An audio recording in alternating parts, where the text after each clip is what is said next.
साथियों नमस्कार, मैं Ramashankar BK news channel Delhi से और इस समय मौजूद हूँ प्रेमी विजेंद्र कुमार इंसाल, जो कि डेरा सच्चा सौदा के सेवादार हैं, अनुयायी हैं और लगातार संघर्ष में लगे हुए हैं। विजेंद्र जी, सबसे पहले तो मैं आपसे ये जानना चाहता हूँ कि आप डेरा सच्चा सौदा से कब से जुड़े और क्या आपको पद है वहाँ का। नमस्कार। सबसे पहले तो आप सभी देखने वालों को मेरी ओर से नमस्कार। मैं पिछले लगभग 1994 या 95 से लगभग हमारा पूरा परिवार डेरा सच्चा सौदा से जुड़ा हुआ है और मेरे पास फ़िलहाल डेरा सच्चा सौदा के जो सेवा समिति या सेवादारों का जो एक समूह है जिसमें आपके पास सेवाएं मिली होती हैं, तो उसमें मेरे पास कोई भी इस तरह की जिम्मेवारी नहीं है कि मैं किसी को कह सकूं, किसी को हटा सकूं, किसी को बना सकूं। मैं भी एक आम सेवादार हूं, शास्त्रनाम जी ग्रीननेस वेलफेयर फोर्स का सेवादार हूँ। और मेरे पास पूज्य हजूर पिताजी के द्वारा बख्शी गई एक खूबसूरत सी जो ड्रेस है वो भी है मेरे पास, और मेरा जो सेवादार नंबर है उस ड्रेस के हिसाब से मेरा नंबर है 1102, यानी कि 1102 नंबर। विजेंद्र जी, सोशल मीडिया पर कुछ ऐसी चर्चा चल रही है, मैं आपका देखता रहता हूँ, लगातार कार्यक्रम आप करते रहते हो और गुरु जी के साथ में आप लगे हुए बोलते हो, तो ये कहा जा रहा है कि डेरे का आपको प्रवक्ता जो घोषित किया गया है, क्या ये सही है? नहीं, ये कुछ एक लोग हैं जो ये इस तरह की चर्चा चला रहे हैं, जबकि ऐसा नहीं है बिल्कुल भी। ऐसा क्यों चला रहे हैं कि शायद इनको लगा कि मैं अभी पीछे जो हमारा शाही परिवार है, पूज्य हजूर पिताजी के जो बच्चे हैं, उनका जो परिवार है, अपना निजी परिवार, उनके साथ एक छोटी सी औपचारिक मुलाकात थी मेरी। मैंने काफ़ी लंबे वक्त से समय मांग रहा था, मुझे समय मिला, मैं गया वहाँ, उनसे बातचीत हुई, कुछ बहुत सारी अफवाहें थी, उन पर चर्चा की, तो उन चर्चाओं के बारे में हम बात करेंगे। लेकिन अभी जो आपका सवाल है कि क्या मुझे प्रवक्ता बनाएगा, तो ये एक सरासर कोरी अफवाह, झूठी, या ये कहें कि एक हंसी ठिठोली करने वाली बात है कि अब देखो प्रवक्ता कुछ बोलेगा, इस तरीके से का माहौल बनाने की कोशिश की जा रही है। अच्छा, दूसरी जो टीम है जो आपके साथी रहे पीछे और अब इस समय आपसे अलग हैं, वो ये कह रहे हैं, लगातार एक दूसरी भाषा में कह जाए आपके ऊपर आरोप लगा रही, वो ये कह रहे हैं कि जब गुरुजी वहाँ पर मतलब पीजीआई में गए चंडीगढ़, तो वहाँ पर शाही परिवार का कोई भी नहीं गया, जबकि वो कह रहे कि हमने सूचना भी दी थी। तो ऐसा क्या ये सच है? इसको सच माना जाए? ये देखो बहुत बेहतरीन सवाल है कि ये एक अफवाह है। संगत में साथ संगत को उकसाया जा रहा है कि भाई जो हमारे आराध्य हैं, पूजनीय, अति पूजनीय, जो हमारे पूजनीय गुरुजी डॉक्टर संत गुरमीत राम रहीम सिंह जी, उनको तकलीफ हुई जेल में। उन्होंने डॉक्टर्स को बताया, जेलर्स को बताया, तो वहाँ जो डिस्पेंसरी है वहाँ पर इलाज फर्स्ट एड दिया जाना शुरू किया। जब उनको लगा कि भाई अब इनको तकलीफ ज़्यादा हो रही है, थोड़ा वो संभल, यानी कि वो अभी ध्यान नहीं दे पा रहे हैं थोड़ा सा, तो उन्होंने परिवार को फ़ोन किया कि भाई जो हमारे पास आपके पिताजी हैं, भाई जसमीत से बात हुई प्रशासन की कि भाई आपके जो पिताजी हमारे यहाँ जेल में हैं, उनकी तबीयत थोड़ी ख़राब हुई है, हमने इनको यहाँ फर्स्ट एड दिया, लेकिन यहाँ से आराम नहीं लग रहा है, तो अभी सुनारिया जेल में रोहतक पीजीआई से कुछ डॉक्टर्स की टीम आ रही है, वो भी उनको ट्रीट करेगी, देखते हैं अगर कुछ होता है तो। फिर कुछ देर बाद दोबारा फ़ोन गया, तो उसमें कहा गया कि भाई आपके पिताजी की तबीयत थोड़ी ज़्यादा ख़राब हो रही है, उनको अब हम शिफ्ट कर रहे हैं पीजीआई रोहतक में। तो वहाँ से लेकर के वो रोहतक पहुँचे। अब परिवार के पास ये जानकारी थी कि हाँ, पूज्य गुरुजी को लेकर के कहाँ जा रहे हैं, पीजीआई रोहतक में, लेकिन चंडीगढ़ है सर। नहीं, पीजीआई रोहतक, वो पीजीआई चंडीगढ़ अलग अस्पताल है, ये पीजीआई रोहतक है। जैसे एम्स है दिल्ली में, एम्स है, एम्स बिहार में भी है, एम्स झज्जर में भी है, बहुत सारे अस्पतालों के नाम लगभग एक जैसे हैं। तो ये जो डिस्ट्रिक्ट है हमारा रोहतक, उसमें भी एक पीजीआई रोहतक के नाम से अस्पताल है, जिसमें पिताजी का इलाज के लिए वहाँ लाया गया पिताजी को। और उधर से परिवार को सूचना थी कि भाई आप अपने मरीज को देख सकते हैं आकर के, ठीक, कि भाई कोई अगर ऊपर नीचे कोई बात हो तो जवाब देना प्रशासन के लिए बहुत भारी होगा। तो इस स्थिति को देखते हुए परिवार को सूचना दी गई और परिवार वहां से आनन फानन में शाम को लगभग 8:30 बजे के आसपास पहुंच गया। कहां पर?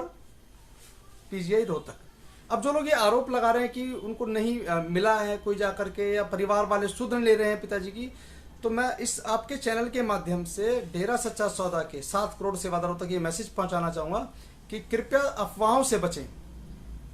झूठे और मक्कार किस्म के लोग, जिनकी वजह से पूज्य पिताजी आज हमारे बीच में नहीं है, तमाम तरह की अफवाहें चलाए हुए हैं, चाहे वो किसी प्लेटफॉर्म के माध्यम से चलाई जा रही हो, चाहे अखबारों के माध्यम से चलाई जा रही हो, चाहे किसी भी सोशल मीडिया के सोर्स से चलाई जा रही है। आपको सावधान रहने की बहुत ज़रूरत है। विजेंद्र जी, ये कहा जा रहा है कि तमाम पैसा भी इकट्ठा किया जा रहा है, पैसा इकट्ठा करते हैं लोग, जिसको आपकी भाषा में परमार्थ बोलते हैं।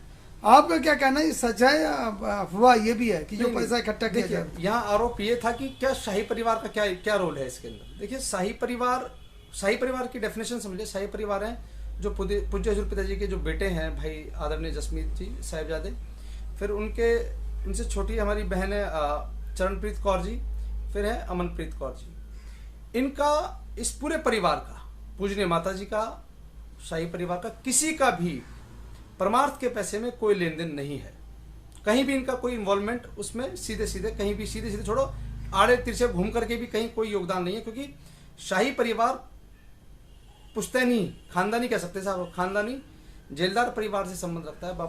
पूज्य बापू मग्घर सिंह जी जेलदार रहे हैं अपने परिवार में, गांव के जेलदार रहे हैं, तो अकूत संपत्ति के मालिक शुरू से रहे, तो उन्हें किसी के पैसे की कभी ना जरूरत थी, ना शायद कभी होगी जरूरत। तो ये कहा जाए, ये अगर देखा जाए आपके हिसाब से, ये भी एक गलत बात साबित हुई। हाँ, बिल्कुल गलत है। आरोप लगाए जा रहे हैं, ये क्या मनगढ़ंत आरोप है। देखो, आरोप लगा देना बहुत सरल सी बात है, कुछ भी कह के निकल जाइए। आपको पूछने वाला नहीं है कि आखिर आप क्या कह रहे हैं, क्या नहीं कह रहे हैं। लेकिन विजेंद्र जी, जो आपकी मैनेजमेंट कमेटी है वो क्यों नहीं जवाब दे रही इस बारे में? देखिए, मैनेजमेंट कमेटी का और शाही परिवार का दोनों का अलग अलग रोल है। शाही परिवार की कहीं भी पूरे डेरा सच्चा सौदा के किसी भी महकमे में कोई इंटरफेयर नहीं है। जैसे कि मैनेजमेंट कमेटी है। मैनेजमेंट कमेटी एक सेवादारों का समूह है जो दरबार को चला रहा है उसमें, और परिवार को पूज्य हजूर पिताजी ने कभी एक नहीं किया कि मैनेजमेंट में आ जाओ या आश्रम की गतिविधियों में आपको शामिल होना चाहिए। डेरे की किसी गतिविधि में शाही परिवार का कोई रोल नहीं है। कोर्ट कचहरी में भी इसलिए क्योंकि उनके फादर साहब हैं।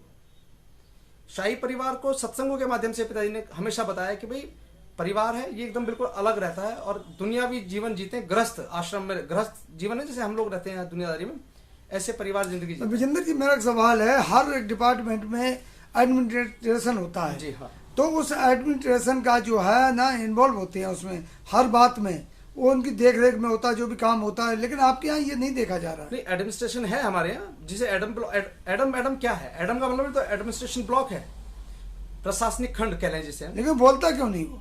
देखिए, किस किस की बात का जवाब देंगे। एक राह चलता है, एक आदमी उसने उठाई, एक पत्थर मारा दीवार पर, क्या आप उसको पूछे भी तूने पत्थर क्यों मार दिया? या तथ्यों के साथ बात नहीं की जाती है, आरोप लगाए जाते हैं। केस फाइल से डॉक्यूमेंट निकाल करके लोगों को दिखाया जा रहा है, हिला हिला करके, जी ये कागज है, ये कागज है, ऐसे कच्चा हो गया, ये पक्का हो गया।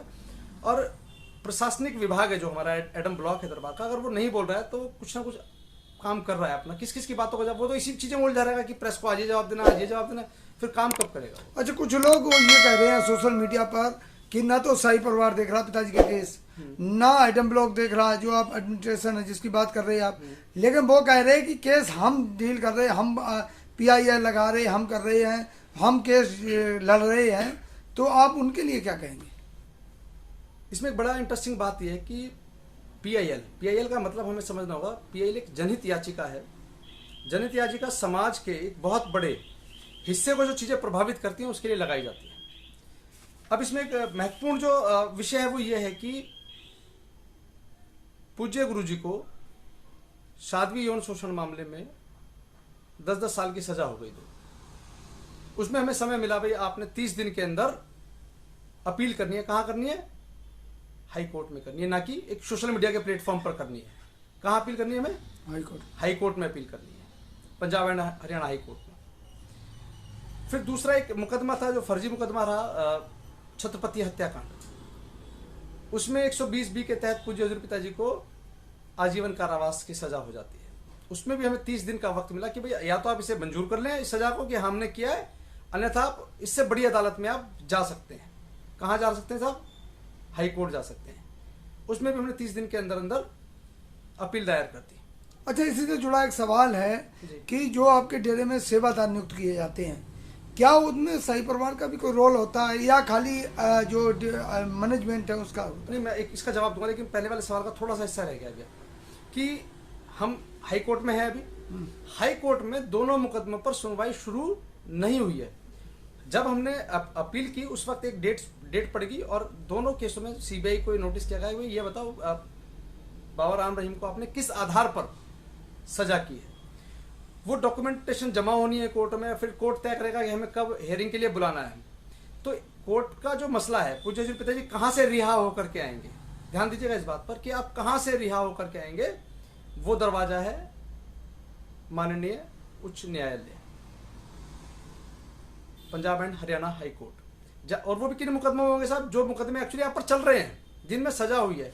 पीआईएल में सजा थोड़ी हुई है साहब ने, पूज्य श्री पिताजी को पीआईएल पर सजा नहीं हुई है। पीआईएल एक पब्लिक इंटरेस्ट है साहब, पब्लिक इंटरेस्ट लिटिगेशन एक है जनहित याचिका कि भाई बहुत सारे लोगों के जीवन को प्रभावित हो रहा है, होगा इनके फैसले से। नहीं तो, ये नहीं लगता कि जो लोग ये पीआईएल लगा रहे, केस लड़ रहे, अपना टाइम खर्च कर रहे, पैसा खर्च कर रहे, तो पिताजी के हित में है? नहीं, हित में नहीं है, बिल्कुल हित में नहीं है, बिल्कुल हित में नहीं है। मैं साबित कर सकता हूँ इस बात को।